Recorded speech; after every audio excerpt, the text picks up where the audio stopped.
Good evening. Thank you for joining us. Today we are going to talk about the hemp plant, which most people know as marijuana. We're also going to show you a remarkable film titled Hemp for Victory.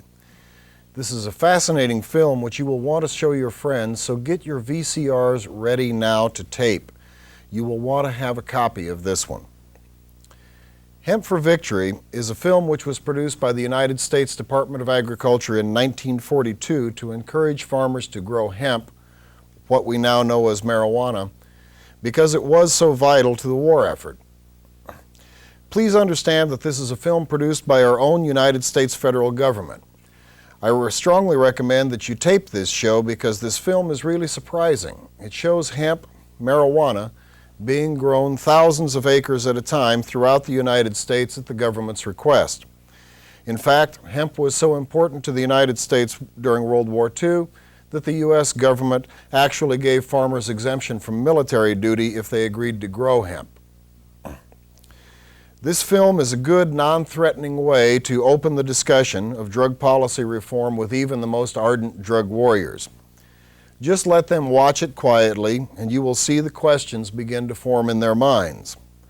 How is it that a plant which was grown everywhere in industrial quantities for literally centuries and had so many ordinary uses suddenly became an overwhelming menace to society? This film makes it pretty obvious that the drug laws were a fraud from the very beginning. If you show this film to older people, you will find that many of them will remember that there were hemp farms near where they lived when they were growing up. But they never knew it because they never recognized that this was the same plant that we now call marijuana. A few months ago, I met a minister who said that when he was growing up in Wisconsin in the 1930s, there was a state prison near where he lived where the prisoners worked on a major hemp farm. He had never really connected marijuana with the hemp plant, but once he did, it was immediately apparent to him that there really was no good excuse, there no point at all behind the laws against marijuana, because he knew from his own experience that the hemp plant was not dangerous. Then, of course, he began to question the other drug laws as well. It's ironic to note that they used to send you to prison to grow hemp, to grow pot, and now if you grow pot, they will send you to prison. So our attitudes have turned around about this quite a bit. So start your VCRs taping now. I'm going to provide some background information on the film and on the hemp plant, and then we are going to start rolling the Hemp for Victory film. This film is about 14 minutes long, and we will start it in about another 10 minutes. So you still have time to grab a blank videotape and put it in your VCR. Do it now because you will want to have a copy of this film. Today, we will cover some of the many uses of hemp, including all kinds of durable cloth, several different kinds of fuel, high-quality paper, plastics, medicines, and even building materials. I could not even list all of the products which can be made from hemp because it would take more time than we have.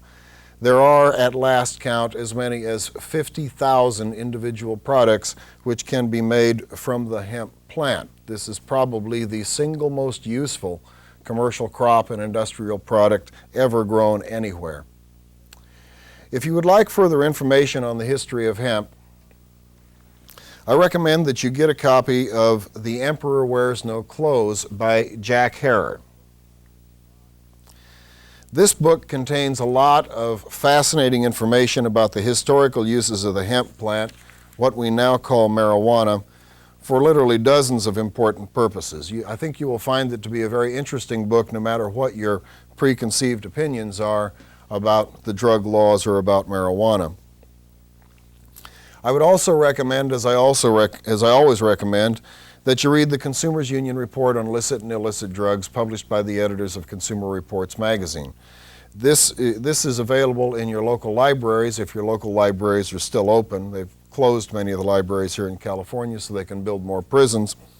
But if your library is open, you can find this book at the library. It is probably the best overall study of drug policy which has ever been done. The hemp plant, which we now call marijuana, has many, many uses. Some of them, Just a few of them include cloth, all forms of soft and durable cloth, several different types of fuel. We can make paper from it, we can make plastics from it. It is useful as a medicine, and it is useful for building materials, among other things. These are things that most people don't commonly know. It was grown throughout the United States commercially since the United States was a country. It has many, many uses, some of which will be explained in the film which follows. Two uses mentioned right up front is that this plant is indispensable to both the sailor and the hangman. Hemp was used for both sails and ropes. Hemp was an especially valuable crop in the early days of the United States because all of the sails and ropes on all of the ships of those days were made from the hemp plant.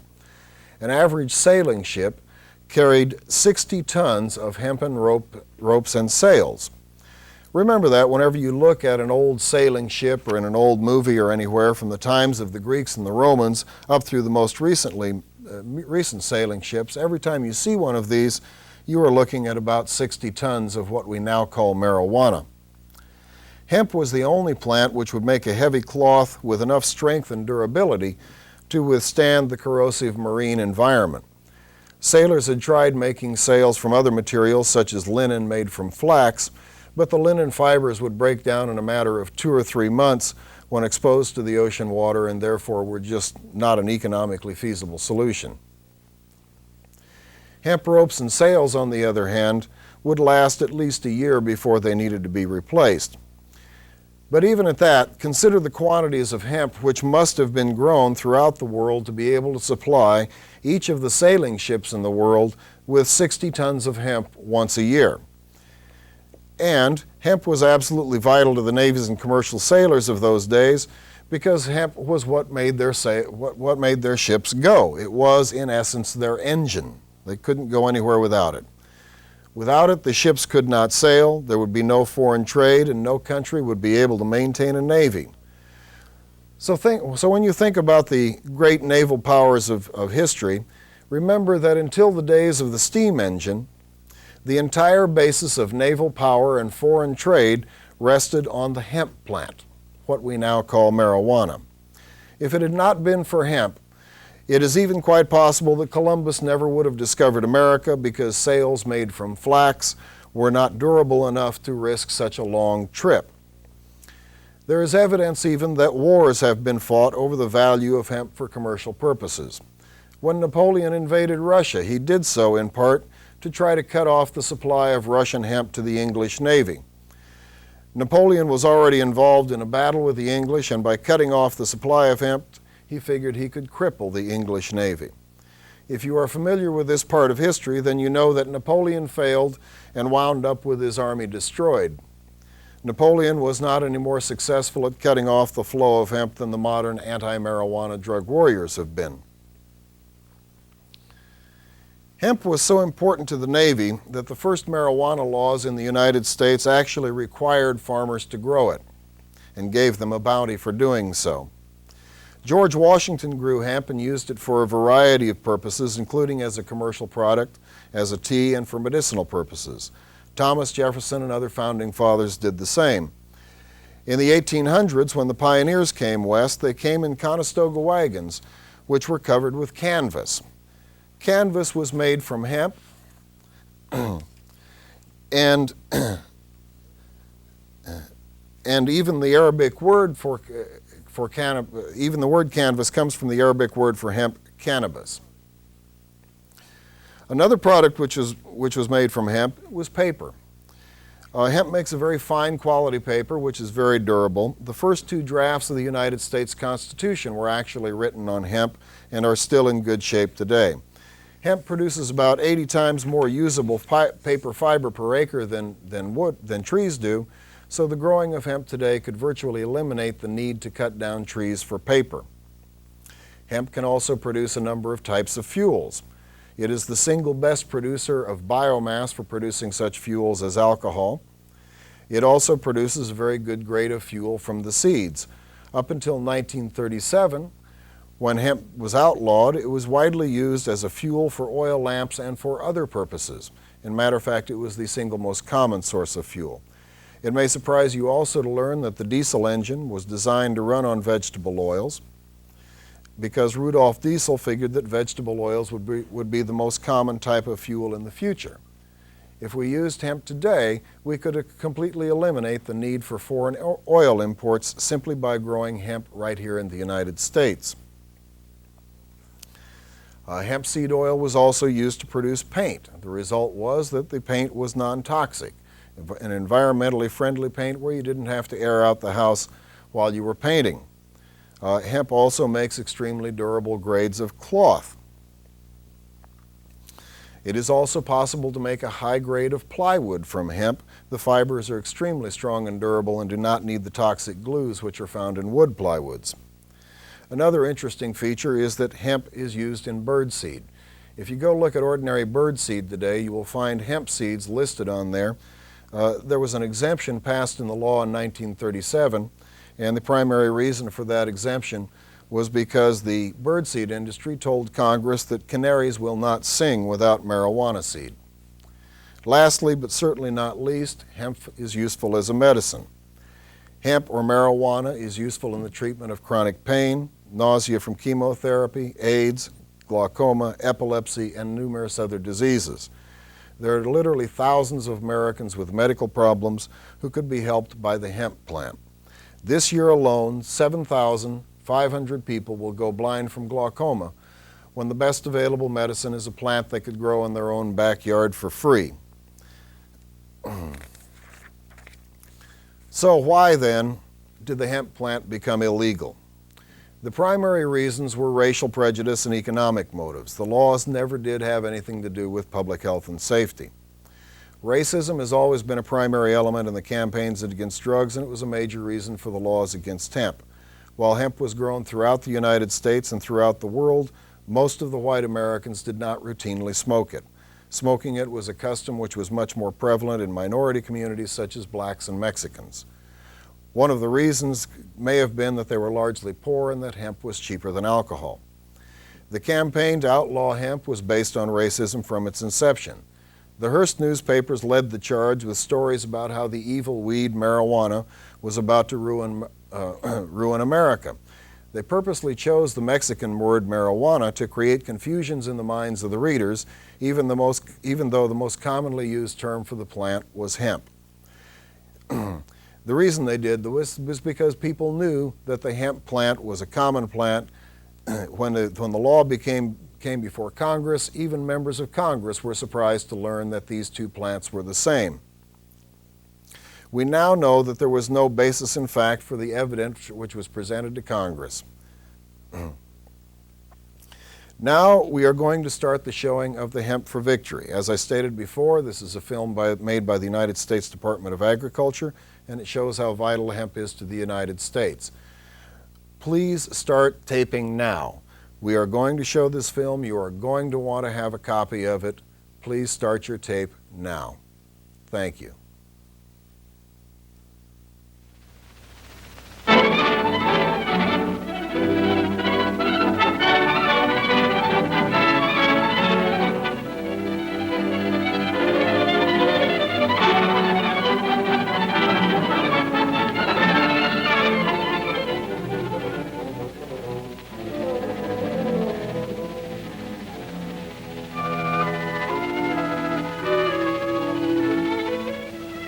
Long ago, when these ancient Grecian temples were new, hemp was already old in the service of mankind.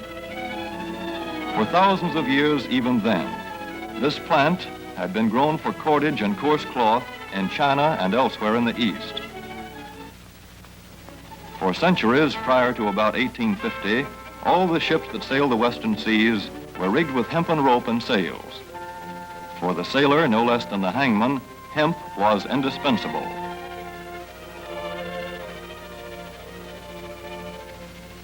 A 44-gun frigate, like our cherished old Ironsides, took over 60 tons of hemp for rigging. Including an anchor cable 25 inches in circumference.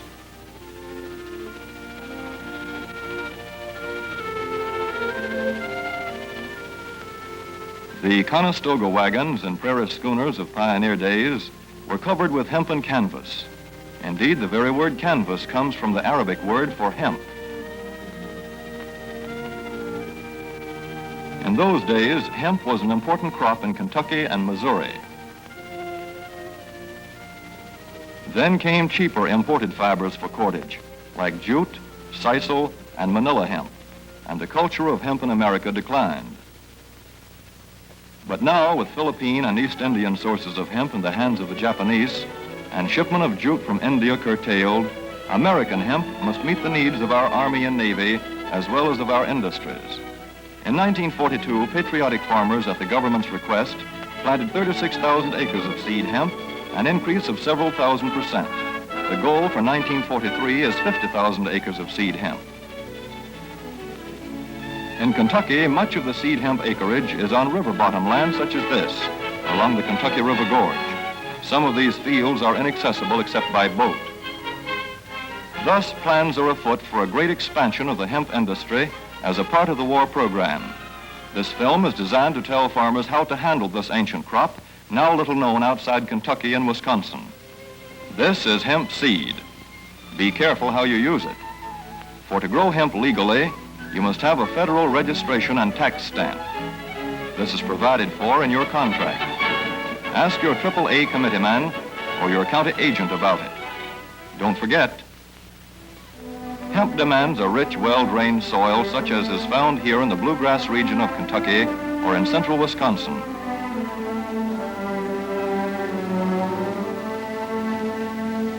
It must be loose and rich in organic matter. Poor soils won't do. Soil that will grow good corn will usually grow hemp. Hemp is not hard on the soil. In Kentucky, it has been grown for several years on the same ground, though this practice is not recommended. A dense and shady crop, hemp tends to choke out weeds. Here's a Canada thistle that couldn't stand the competition. Dead as a dodo. Thus, hemp leaves the ground in good condition for the following crop. For fiber, hemp should be sown 5 pecks to the acre. With drill, the closer the rows, the better. These rows are spaced about 4 inches. This hemp has been broadcast. Either way, it should be sown thick enough to grow a slender stalk.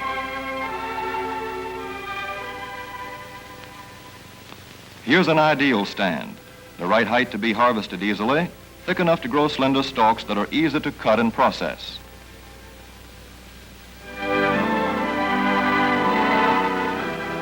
Stalks like these here on the left, they yield the most fiber and the best.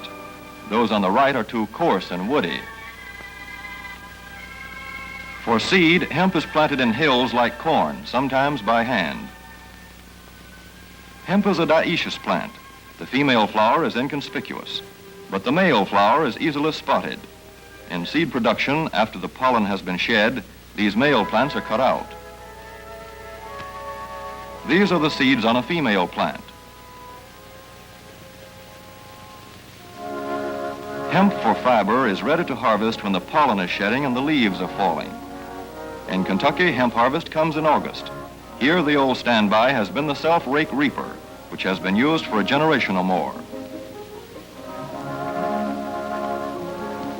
Hemp grows so luxuriantly in Kentucky that harvesting is sometimes difficult, which may account for the popularity of the self-rake with its lateral stroke.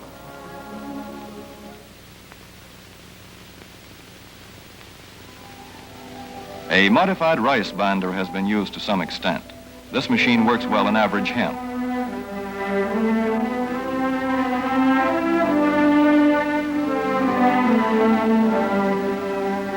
Recently, the improved hemp harvester, used for many years in Wisconsin, has been introduced in Kentucky. This machine spreads the hemp in a continuous swath. It is a far cry from this fast and efficient modern harvester to the Armstrong model of yore.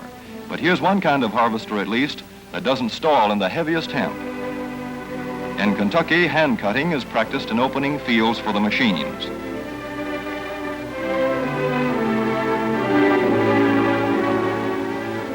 In Kentucky, hemp is shucked as soon as safe after cutting, to be spread out for retting later in the fall.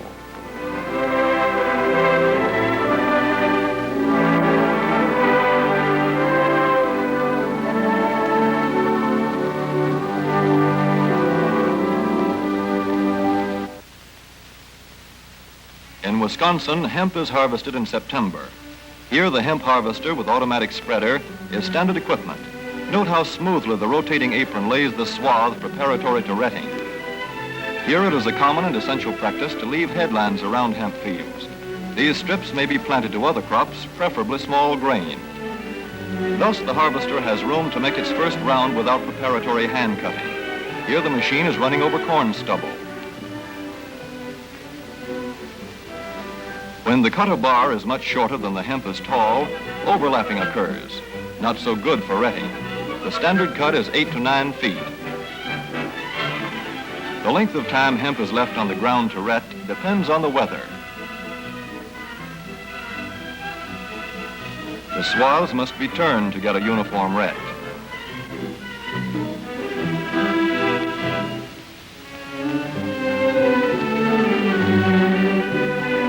When the woody core breaks away readily, like this, the hemp is about ready to take up and bind into bundles.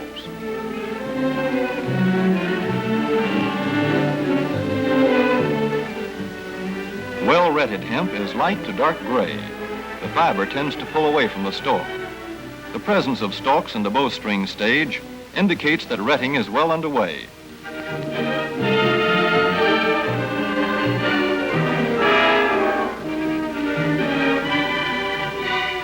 When hemp is short or tangled, or when the ground is too wet for machines, it is bound by hand. A wooden buck is used. Twine will do for tying, but the hemp itself makes a good band.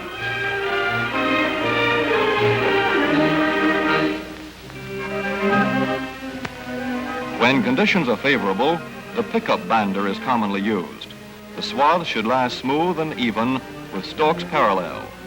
The picker won't work well in tangled hemp.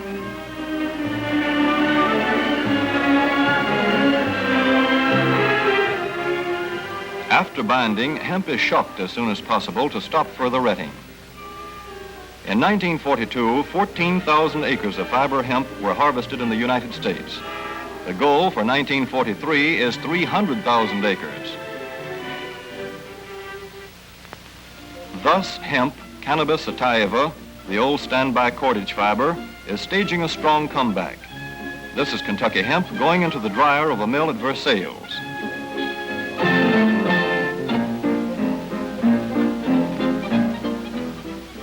In the old days, breaking was done by hand, one of the hardest jobs known to man.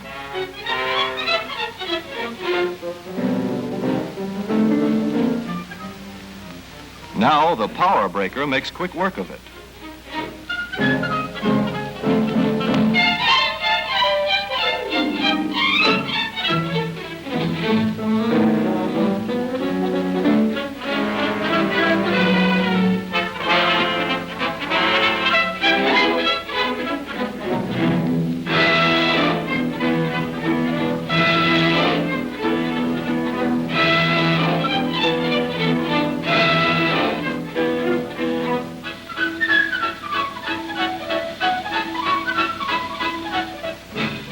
Spinning American hemp into rope yarn or twine in the old Kentucky River Mill at Frankfort, Kentucky. Another pioneer plant that has been making cordage for more than a century.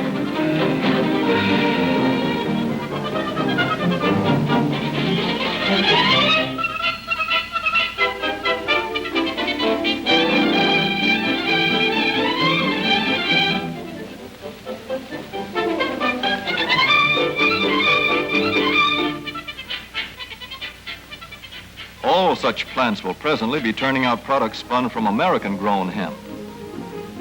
Twine of various kinds for tying, winding armatures, and upholsterers' work. Rope for marine rigging and towing, for hay forks, derricks, and heavy-duty tackle. Light-duty fire hose. Thread for shoes for millions of American soldiers. And parachute webbing for our paratroopers.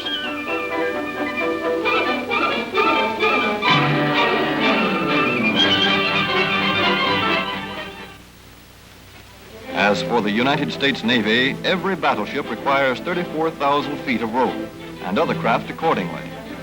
So here in the Boston Navy Yard, where cables for frigates were made long ago, crews are now working night and day making cordage for the fleet. In the old days, rope yarn was spun by hand.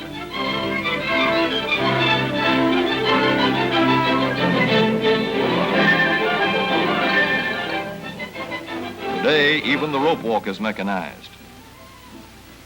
160 fathoms to go.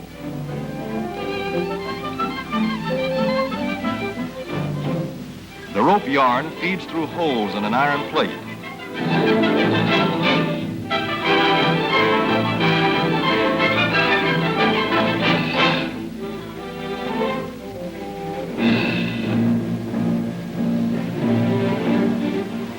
This is Manila hemp from the Navy's rapidly dwindling reserve. When that is gone, American hemp will go on duty again. Hemp for mooring ships, hemp for tow lines.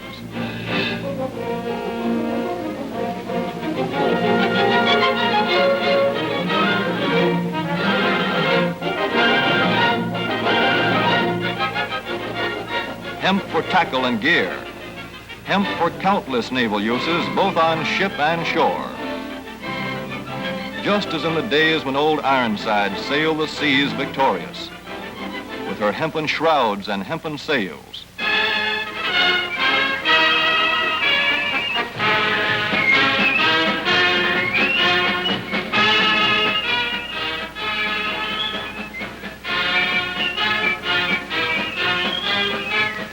Hemp for victory.